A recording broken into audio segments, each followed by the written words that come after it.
الحمد لله وحده والصلاة والسلام على من لا نبي بعده أما بعد رب اشرح لي صدري ويسر لي أمري واحلل عقدة من لساني يفقه قولي وبعد بسم الله الرحمن الرحيم. Продолжаем серию уроков по книге «Аль-Масаиль ва Ахкам фи шархи навакид аль-Ислам» шейха Абу Аззама ат-Тамими хафизахуллах. Мы остановились на седьмом накиде. Говорит шейх Мухаммад ибн Абдиль-Ваххаб алейхи рахматуллах: السحر ومنه الصرف والعطف فمن فعله أو رضي به كفر. والدليل قوله تعالى بعد أعوذ بالله من الشيطان الرجيم: وما يعلمان من أحد حتى يقولا إنما نحن فتنة فلا تكفر. Седьмой пункт, седьмое действие, аннулирующее ислам, это сихр, колдовство. И также к колдовству относится ас-сарф, это отворачивание, валь-атф, а это привораживание, то есть виды колдовства. И тот, кто совершил это или был доволен этим, становится кафиром. И доводом является слова Всевышнего Аллаха: но они, ангелы, никого не обучали, не сказав: воистину мы являемся искушением, не становись же неверующим. Говорит шейх, первый рассматриваемый вопрос – это определение колдовства. Что такое колдовство? Сказал Абу Бакр аль-Джассас: лингвисты упомянули, что основа в этом языковом значении – это то, что является скрытным и является тонким. А в шариатском значении нет конкретного определения, который ограничивающий и объемлющий. То есть ограничивающее и объемлющее определение. По причине того, что видов колдовства их очень много. Как сказал имам аш-Шанкити рахимахуллах: «И'лям анна ас-сихра ла юмкину хаддуху бихаддин джами'ин мани'. لكثرة الأنواع المختلفة الداخلة تحته ولا يتحقق قدر مشترك بينها يكون جامعا لها مانعا لغيرها ومن هنا اختلفت عبارات العلماء في حده اختلافا متباينا». Он говорит: знаете, что сихр нельзя его ограничить, то есть определением, которое будет ограничивающим и объемлющим. По причине того, что видов колдовства очень много, и мы не можем дать такое определение, которое сможет ограничить эти виды колдовства одним определением. И далее он говорит, и по причине этого выражения ученых относительно его ограничения колдовства, определения колдовства разнятся. Конец его слов. И далее шейх говорит, и самое близкое из определений, это можно сказать, то, что сихр – это заклинание, узлы и так далее, которые использует колдун для того, чтобы оказать воздействие на околдованного, соизволение Аллаха. То есть, чтобы они делали все это соизволение Аллаха. Второй рассматриваемый вопрос. Колдовство делится на два вида. Первое – это сихрун тахьили.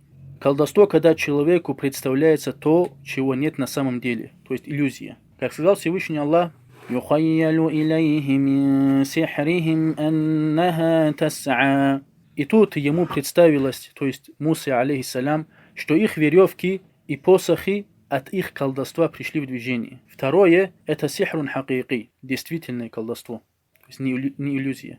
И это мнение большинства ученых. Как сказал Ан-Навави, на этом большинство ученых, что сихр, колдовство, имеет действительность и имеет воздействие на тело, разум и сердце. И на это указывают многочисленные доводы. Из этих доводов слова Всевышнего Аллаха: فَيَتَعَلَّمُونَ مِنْهُمَا مَا يُفَرِّقُونَ بِهِ بَيْنَ الْمَرْءِ وَزَوْجِهِ. Они обучались у них тому, как разлучать мужа с женой. И также слова Всевышнего Аллаха: وَمِنْ شَرِّ النَّفَّاثَاتِ فِي الْعُقَدِ. От зла колдуний, поплевывающих на узлы. И если бы у колдовства не было бы под собой действительности, если бы колдовство это было бы лишь иллюзией, то Всевышний Аллах не повелел бы нам, чтобы мы прибегали, искали убежище от колдовства у Всевышнего Аллаха. И пришло в Бухари от хадиса, который передает Айша: «Анна набия, саллаллаху алейхи вассалям, аннаху сухира хатта иннаху ла юхайялю илейхи, аннаху яф'алю шей'a ва ма яф'алю». Что пророка, саллаллаху алейхи вассалям, околдовали до такой степени, что ему представлялось, что он что-то делает, в то время как он этого не делает. И сказал Ибн Кайим, алейхи рахматуллах: и слова Всевышнего Аллаха от зла колдуний, поплевывающих на узлы, указывают, и также хадис Айши, который передала Айша, указывает, что сихр, колдовство, имеет воздействие. И что сихр в действительности он есть, это не иллюзия. И далее Ибн Кайим говорит, и группа из людей каляма, из приверженцев каляма, из числа му'тазилитов отвергли это, стали это отрицать. И другие помимо них. И сказали, что сихр не имеет никакого воздействия. Ни в болезни, ни в убийстве, ни в завязывании, ни в развязывании узлов и так далее. Они сказали, что это всего лишь иллюзия, которая не имеет под собой никакой действительности. И далее шейх говорит, и эти их слова противоречат тому, что пришли непрерывно от большого количества сахабов и саляфов, и на чем единодушны фукаха и ученые муфассиры и хадисоведы, и также люди размышляющие. И также об этом знает то, что сихр имеет под собой действительность, большинство разумных людей. И далее шейх говорит, и сихр имеет воздействие на болезнь, на тяжесть, завязывание, развязывание, любовь, ненависть, приукрашивание и так далее. И то есть и об этом пришли асары, предания, и об этом знает большинство людей. И далее шейх говорит, напротив, многие люди даже вкусили это на себе, то есть это почувствовали. То, что их постигло, это колдовство, и они почувствовали, что действительно колдовство имеет воздействие, а не просто это иллюзия. И также слова Всевышнего Аллаха «Мин шарри наффасати фил укад» от зла колдуний, поплевывающих на узлы. Это является доводом, что поплевывание этих колдуний вредит околдованному, когда он даже не находится рядом, то есть когда он далеко. То есть они сделали узлы эти, сделали колдовство, и затем они поплевывают, и это вредит околдованному. И далее еще говорит, и если бы вред был бы лишь прикосновением к телу внешне, как они говорят, как говорят эти му'тазилиты и так далее, то Всевышний Аллах не приказал бы нам прибегать от зла колдуний, которые поплевывают на эти узлы. Конец его слов. И сказал автор книги Тайсиру Азиз аль-Хамид, слова Всевышнего Аллаха «Ва мин шарри наффасати фил укад» от зла колдуний, поплевывающих на узлы, означает ас-савахир. Это колдуньи, которые завязывают узлы в их колдовство и поплевывают на эти узлы. И если бы сихр не был бы действительным, то Всевышний не повелел бы прибегать к защите от него ко Всевышнему Аллаху. До слов автора, где он сказал وقد زعم قوم من المعتزلة وغيرهم أن السحر تخيل لا حقيقة له. И стали утверждать некоторые числа му'тазилитов и других, что сихр это лишь воображение, иллюзия, которая не имеет под собой никакой действительности. И далее шейх говорит, и وهذا ليس بصحيح على إطلاقه. И это не является истиной. بل هو منه ما هو تخيل ومنه ما له حقيقة. Он говорит, из сихра есть то, что является иллюзией, как то, что Мусе алейхиссалям представилось, и также из сихра есть то, что является действительностью. То есть нельзя сказать, что сихр это лишь иллюзия, и нельзя сказать, что сихр это лишь действительность. То есть сихр бывает и иллюзией, и бывает и действительностью. Конец его слов. Третий рассматриваем вопрос. Сихр разнится по мере того, как разнятся способы сихра. Первое – колдовство посредством языческих заклинаний, талисманов, узлов и так далее. И подобный сихр может быть только приближаясь к шайтану. То есть подобный сихр может осуществиться только приближаясь к шайтану. Тем, что этот шайтан любит, как истигаса, прибегать о помощи другому помимо Аллаха, или прибегать к защите другому помимо Аллаха, то есть к этому шайтану, или обращать виды поклонения другому помимо Аллаха. Для чего это делается? Чтобы после этого он стал служить этому колдуну и мог оказать воздействие на околдованного биизнилля, то есть соизволение Аллаха. И он воздействует, то есть это шайтан, они воздействуют на его сердце, что тот начинает кого-то любить или ненавидеть. Или воздействует на его тело, что он начинает болеть. Или на его разум, что затем он сходит с ума. Также из колдовства это отведение, отворачивание, что человека отворачивает от любви к его жене. И также из колдовства это привораживание, что человека привязывает к его жене, то есть он ее не любит, но привязывает к его жене, что он начинает ее любить. И также из колдовства это колдовство иллюзии. Таким образом, что это колдовство оказывает воздействие на глаза людей, и им представляется, что они видят что-то, чего нет на самом деле. Как, например, он видит палку, которая превратилась в змею и извивается. Как это сделали колдуны Фирауна.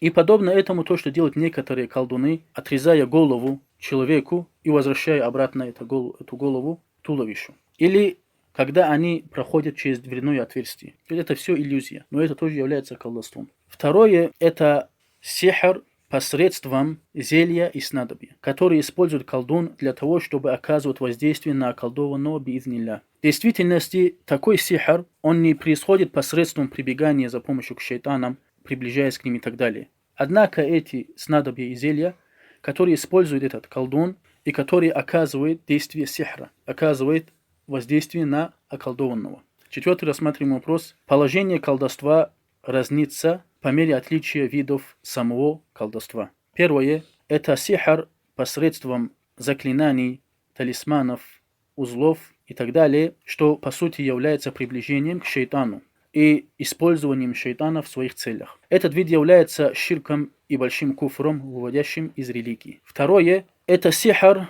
посредством использования зелий и снадобий. Относительно этого вида возникло разногласие среди ученых. Первое мнение, что это является куфрун биллях, куфр в отношении Аллаха. Второе, что это не является куфром, потому что в этом виде нет приближения к шейтанам, и ты в этом виде не обращаешь что-либо из видов поклонения другому помимо Аллаха. Однако здесь зульм, несправедливость и то, что этот человек переходит границы, бесчинствует. И это мнение имама Аш-Шафи'и, рахимахуллах. Далее шейх говорит, и исследовав и изучив доводы, которые упомянул Всевышний Аллах, для нас становится ясным, что сихр не имеет два вида. Потому что Всевышний Аллах сказал, وَمَا يُعَلِّمَانِ مِنْ أَحَدٍ حَتَّى يَقُولَا إِنَّمَا نَحْنُ فِتْنَةٌ فَلَا تَكْفُرْ. И они не обучали никого, не говоря, воистину мы являемся искушением, так не становись же кафиром. И также слова Всевышнего Аллаха, وَمَا كَفَرَ سُلَيْمَانُ وَلَكِنَّ الشَّيَاطِينَ كَفَرُوا.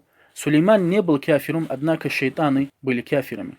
И пришли также хадисы и асары, предания, которые разъясняют, что сихр – это куфр. И Всевышний Аллах и посланник Аллаха, саллиллаху алейхи вассалям, не исключили из этого колдовство, которое не является, в котором нет куфра. И далее шейх говорит, таким образом, то, что называется сихр посредством зелий и снадобий, это не является из колдовства. Это не является колдовством, который упомянул шариат, и что это куфр, и что совершающий это является кафиром. И далее шейх говорит, напротив, это то, что приходит в арабском языке, что это сихр, колдовство. Как слова посланника Аллаха, саллиллаху алейхи вассалям, где он сказал, «Инна филь баяни, инна миналь баяни ля сихра». Воистину, в красноречии, то есть в риторике, есть доля очарования, то есть колдовства. И как сказал Абу Джахль в битве при Бадре, он сказал Атабе, «Интафаха сихруху, ай интафахат риатуху миналь хауф». Он сказал, что его легкие наполнились страхом. И здесь пришло слово сихр, языком значения. И сказала Айша, ради Аллаху анха, «Туффи Расулуллахи саллиллаху алейхи вассалям байна сихри ва нахри». Пророк саллиллаху алейхи вассалям умер, и его голова была у меня между легкими и верхней частью груди. То есть вот здесь у него голова была, и она сказала сихри, языком значения. Далее еще говорит, и также из того, что вносит ясность к тому, что мы упомянули, это то, что сказал шейх Сулейман ибн Абдиллах. О хукме, о положении колдовства, он сказал, и группа ученых из саляфов посчитали, что тот, кто прибегает к колдовству, становится кафиром. И это мнение имама Малика, Абу Ханифы, имама Ахмада, и также мнение их приверженцев, то есть приверженцев их мазхабов. Он говорит, за исключением того случая, когда сихр бывает посредством зелий, снадобий, этих дым, который делают благовониями, и посредством того, что он поит, то есть напаивает человека, и это вредит ему, то такой не становится кафиром, если только в его сихре не будет ширка. Он становится кафиром тогда, и это мнение имама Аш-Шафи'и и приверженцев его мазхаба. Сказал имам Аш-Шафи'и, если человек обучился колдовству, мы ему говорим, обучился сихру, мы ему говорим, опиши для нас свой сихр. И если он опишет то, что требует куфр, то, что обязывает, что его действие требует, обязывает куфр, как то, в чем были убеждены жители Вавилона во время Ибрахима, алейхиссалям. Жители Вавилона, приближаясь к звездам, к 7 звездам, и что эти 7 звезд делают то, что от них они хотят. То такой, имам Шафии говорит, то такой является кафиром, потому что если он убежден в разрешенности этого, то он становится кафиром. Даже если он сам не совершает этот куфр. И далее шейх говорит, и изучив эти два мнения, то есть мнение имама Ахмада, имама Абу Ханифы и имама Малика, которые говорят, что сихр в любом случае является куфром, и мнение имама Шафии, который говорит, что сихр делится на два вида, и сихр есть то, что является куфром, если он совершает куфр, ширки и так далее, приближение к шейтанам, а то, что он делает посредством зелий и снадобий, где нет ни куфра, ни ширка, это не является куфром. Шейх говорит, изучив эти два мнения, в котором возникло разногласие, он говорит, в этих двух мнениях нет никакого разногласия. То есть, по сути, в этих двух мнениях нет разногласия. То есть, шейх говорит, и тот, кто не вынес такфир, предполагая, что он делает этот сихр, не совершая ширк, что не является таковым. Напротив, сихр, который от шейтанов, сихр, который идет от шейтанов, человек не может этого сделать, кроме как совершив ширк и поклонение шейтану и звездам. И поэтому Всевышний Аллах назвал это куфром в своих словах. «Иннама нахну фитнатум фаля такфур». Воистину мы являемся искушением, так не становись же кафиром. И также слова Всевышнего Аллаха: «Ва ма кафара Сулейман, валякинна шаятина кафару». И Сулейман не был кафиром, однако шейтаны были кафирами. И пришло в хадисе, который передал Разин, что Пророк саллаллаху алейхи вассалям сказал: «Ас-сахиру кафир», колдун является кафиром. И сказал Абуль-Алия: «Ас-сихру миналь куфр», колдовство является куфром. И сказал Ибн Аббас относительно слов Всевышнего Аллаха: «Воистину мы являемся искушением, так не станешь же кафиром». Он сказал: وذلك أنهما علماه الخير والشر والكفر والإيمان فعرف أن السحر من الكفر. И это потому, что они обучили его благому и плохому, обучили его куфру и иману, и рассказали ему, что сихр является из куфра. И сказал Ибн Джурейдж относительно аята: لا يجترئ على السحر إلا الكافر وأما سحر الأدوية والتدخين ونحوه فليس بسحر. Осмеливается совершить сихр только кафир. А что касается сихр посредством благовоний, посредством зелий и снадобий, то это не является сихром. То есть в действительности это не является сихром. Ва инсуммия сихра, даже если это назвали сихром. С таким мы теперь видим, получается, что разногласий между учеными нет. Потому что имам Аш-Шафии не сказал, сихр, где есть куфр, ширк и так далее, что за это такфир не выносится. Однако разногласия по сути никакого нет. И далее шейх говорит: فعلى سبيل المجاز كتسمية القول البليغ والنميمة سحرا. То есть сихр назвали это действие посредством зелий и так далее, оказывание воздействия, как метафору. Как Пророк саллаллаху алейхи вассалям назвал красивое изречение, он чем это назвал, и также клевету, то есть клевета называется сихром. Почему? Потому что это оказывает воздействие на человека. ولكنه يكون حراما لمضرته يعذر من يفعله تعزيرا بليغا. Однако вот этот сихр посредством снадобий, зелий и благовоний является харамом по причине того вреда, который он несет. И тот, кто это совершает, он наказывается сильным наказанием. Та'зир ему делается сильно. Конец его слов. Пятый рассматриваемый вопрос. Положение колдуна также разнится, исходя из того разъяснения, которое мы ранее упомянули. Первое. Тот, чей сихр был посредством использования шейтанов и приближения к ним разными видами приближения, как дуа, истигаса, жертвоприношение джинну, посредством которых он получает то, что он хочет, колдун. То такой является мушриком кафиром, который вышел из религии ислам. И из доводов на куфр колдуна это слова Всевышнего Аллаха: وَلَقَدْ عَلِمُوا لَمَنِ اشْتَرَاهُ مَا لَهُ فِي الْآخِرَةِ مِنْ خَلَاقٍ. Они знали, что тому, кто приобрел это, нет доли последней жизни. И сказал الحافظ حكمي رحمه الله: يعني من حظ ولا نصيب وهذا الوعيد لم يطلق إلا فيما هو كفر لا بقاء للإيمان معه. То есть у этого человека нет ни доли, то есть никакой доли нет в ахирате. И эта угроза, она применяется только над тем, что является куфром, и у человека уже после этого действия не остается имана, не остается веры. فإنه ما من مؤمن إلا يدخل الجنة. وَكَفَى بِدُخُولِ الْجَنَّةِ خَلَاقًا. Потому что нет ни одного верующего, который не войдет в рай. Все верующие войдут в рай. И этого достаточно, что у него есть какая-то доля. وَلَا يَدْخُلُ الْجَنَّةَ إِلَّا نَفْسٌ مُؤْمِنَةٌ. И в рай войдет только верующая душа. Когда Всевышний сказал, что нет в ахирате у него никакой доли, это означает, что он кафир. Потому что если бы он был бы верующим, то какая-то доля у него была бы. Также доводом является слово Всевышнего Аллаха: «Ю'минуна биль-джибти ват-тагут». Они веруют в джибт и тагут. И сказал Умар: аль-джибт это ас-сихр, колдовство, а тагут это аш-шейтан. Также доводом является слово Всевышнего Аллаха: «Валау аннахум аману ваттакау ламасубатум мин индиллахи хайр, лау кану я'ламун». Если бы они уверовали в Аллаха и были богобоязненны, то вознаграждение от Аллаха было бы лучше для них, если бы они только знали. И также сказал Аль-Джассас, рахимахуллах: فَجَعَلَ ضِدَّ الْإِيمَانِ فِعْلَ السِّحْرِ لأنه جعل الإيمان في مقابلة فعل السحر وهذا يدل على أن الساحر كافر. И Всевышний Аллах упомянул противоположностью веры это совершение сихра. что противоположность веры – это совершение сихра. И упомянул, что вера напротив совершения сихра. То есть вера в одной стороне, а сихр на другой стороне. И это указывает, что колдун является кафиром. Конец его слов. И сказал Ибн Кудама, рахимуллах, فإن تعلم السحر وتعليمه حرام لا نعلم فيه خلافا بين أهل العلم قال أصحابنا ويكفر الساحر بتعلمه وفعله سواء اعتقد تحريمه أو إباحته.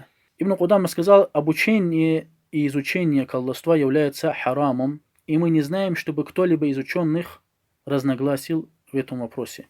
И он говорит, и сказали наши асхаб, то есть наши приверженцы нашего мазхаба, что становится кафиром колдун, который обучился и совершил колдовство. И нет разницы, он убежден в запретности колдовства или разрешенности. Конец его слов. Второй вид – это тот, чей сихр посредством снадобий, зелий, благовоний, то его хукм будет в соответствии с теми видами, которые мы упомянули ранее. И тот, кто говорит, что этот вид является куфром, то и совершающий это является кафиром. А тот, кто говорит, что этот вид не является куфром, то, соответственно, совершающий его не является кафиром, а он совершил зульм и бесчинство, совершил преступление и так далее. И далее шейх говорит, и это мнение, то есть второе мнение, более близкое к истине. И далее шейх говорит, и исходя из мнения, что это не является куфром, однако это является несправедливостью, бесчинством и так далее, то он все равно убивается, исходя из более верного мнения,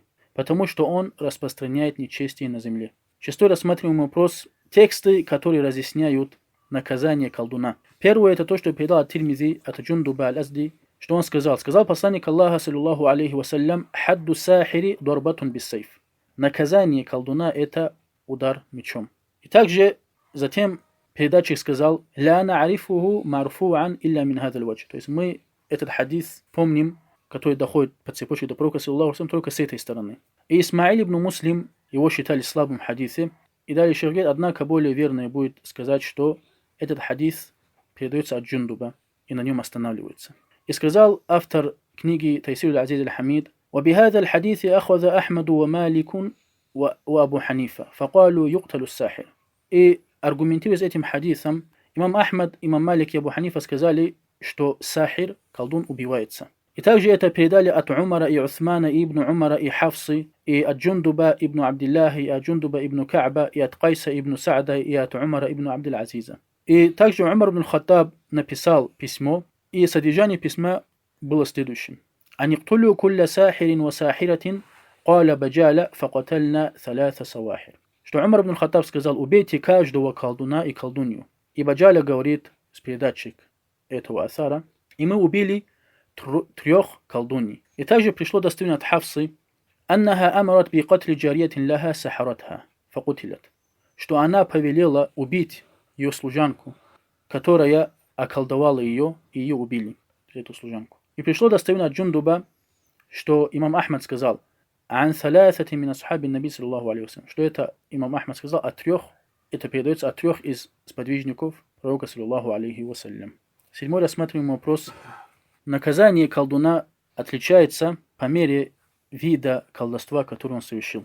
Первое, если его колдовство было посредством использования шайтанов и приближения к ним, то он убивается как вероотступник. Второе, если его колдовство было, то есть сихр его, был посредством снадобий и зелий, то более верное мнение, что он мусульманин, но убивается, потому что он распространяет нечестие на земле. И он, когда его убивают, то подобные ему, они удерживают себя. И люди, затем все исламское общество бывает защищено от их вреда. Восьмой рассматриваемый вопрос. Требуется ли покаяние от колдуна? Первое. Если это было после того, как его схватили, то не требуется и не принимается от него покаяние. И на это указывает, Всевышний Аллах принимает покаяние, если человек искренен. Однако в этом мире мы не принимаем от него покаяние уже после того, как мы его схватили. И на это указывает внешнее понимание текстов, которые пришли, веля убить колдуна, и что он не призывается к покаянию и так далее. Второе, что колдовство – это вещь скрытная. И ты не можешь узнать, человек искренне покаялся или нет. Возможно, он выявит свое покаяние, но когда его отпустят, он будет продолжать свое дело. Поэтому его убивают. А если он покаялся, то уже он чист перед Аллахом. То это между ним и Аллахом. Аллах принимает покаяние раба, если он кается. Второй текст, который указывает, что колдуна не призывает к покаянию, если уже его схватили, то есть не принимается его покаяние. Это слова Всевышнего Аллаха: «Илля алладина табу мин кабли ан такдиру алейхим фа'ламу анна Аллаха гафур рахим». Исключением являются те, которые раскаялись и вернулись до того, как вы получили власть над ними. Знаете же, что Аллах прощающий, милостивый. И также доводом является то, что Тулейха аль-Асади, который утверждал, что он пророк, и который убил многих сахабов, он покаялся до того, как его схватили, и его покаяние приняли и не убили его, оставили. Это является доводом. Девятый рассматриваемый вопрос. Положение того, кто присутствует у колдуна, отличается по мере следующих положений. Первое, если он идет к колдуну и верит в то, что он утверждает из знания сокровенного, то такой является кафиром, который вылетел из религии. И на это указывает хадис, который передал Абу Дауд от Абу Хурайры, от посланника Аллаха, саллаллаху алейхи вассалям, что он сказал: «Ман ата кахинан фасаддакаху бима якуль, факад бариа мимма унзиля аля Мухаммад». Тот, кто пошел к прорицателю и поверил в то, что он говорит, то такой отрекся от того, что было ниспослано Мухаммаду, саллаллаху алейхи вассалям. Второй довод, также хадис от Ахмада и также Аль-Хасана и Абу Хурайры, что Пророк, саллаллаху алейхи вассалям, сказал: «Ман ата кахинан ау аррафан фасаддакаху бима якуль, факад кафара бима унзиля аля Мухаммад, саллаллаху алейхи вассалям». Тот, кто пошел к колдуну, прорицателю, и поверил в то, что он говорит, то он проявил неверие в то, что было ниспослано Мухаммаду, саллаллаху алейхи вассалям. Второе положение. Если он идет к колдуну и не верит, что тот знает сокровенное, не верит его утверждениям о знании сокровенного, однако колдун ему велит, чтобы он сделал жертвоприношение другому помимо Аллаха, или призывал другому помимо Аллаха, и делал истигаса другому помимо Аллаха, и этот отвечает ему на это, то такой является кафиром, который вылетел из религии. Третье положение. Он идет к колдуну, спрашивает его о чем-то, и не верит ему в том, что он утверждает из знания сокровенного, и не обращает какой-либо из видов поклонения другому помимо Аллаха, то у такого 40 дней не принимается молитва, но он обязан все равно совершать молитву в течение этих 40 дней. Однако, почему его молитва не принимается? Потому что вот этот грех, который он совершил, присутствуя у этого колдуна, сделало тщетными его деяния на 40 дней. И доводом на это то, что передал имам Муслим, его достоверники, от некоторых жен пророка, саллаллаху алейхи вассалям, что пророк, саллаллаху алейхи вассалям, сказал: «Ман ата аррафан фаса'алаху ан шей'ин лям тукбаль лаху салатун 40 лейла». Тот, кто пошел к прорицателю и спросил его о чем-то, то его молитва не принимается 40 ночей. Что и касается добавки вот фасаддакаху и поверил ему, то не пришло это у имама Муслима. Сказал Аль-Багави: «Аль-Арраф». Аль-Арраф — это тот, кто утверждает познание вещей посредством каких-то вещей, то есть причин, которыми он аргументируется и говорит, что это произойдет. Как, например, если что-то украли, он узнает, кто это украл, или узнает место, где украли. Это и есть арраф.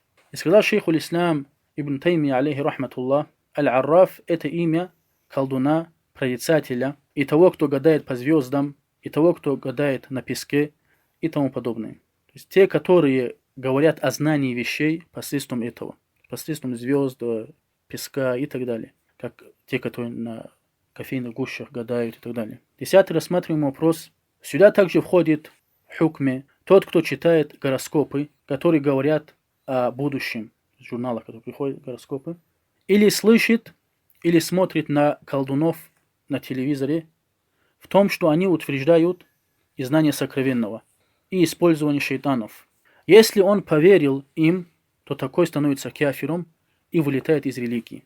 А если же он не поверил им, то его молитва не принимается 40 дней. То есть человек, если просто прочитал гороскоп и не поверил в это, если он поверил в это, он становится кафиром.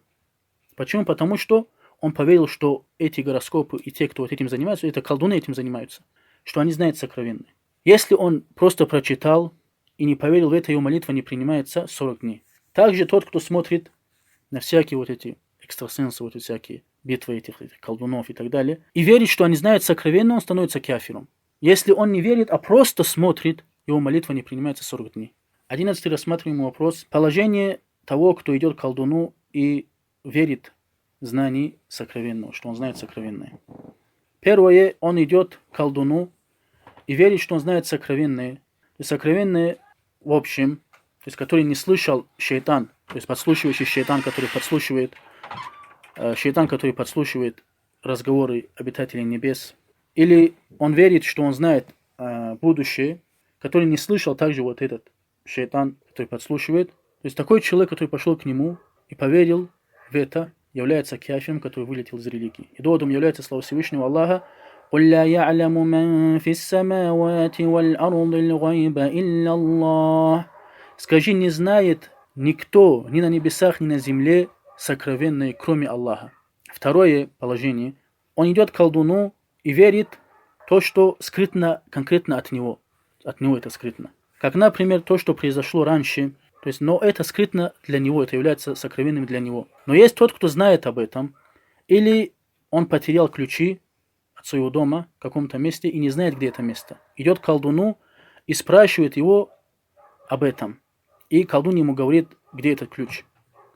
То есть, используя своего этого прислужника из числа джиннов, то относительно хукма такого человека ученые разошлись на 3 мнения.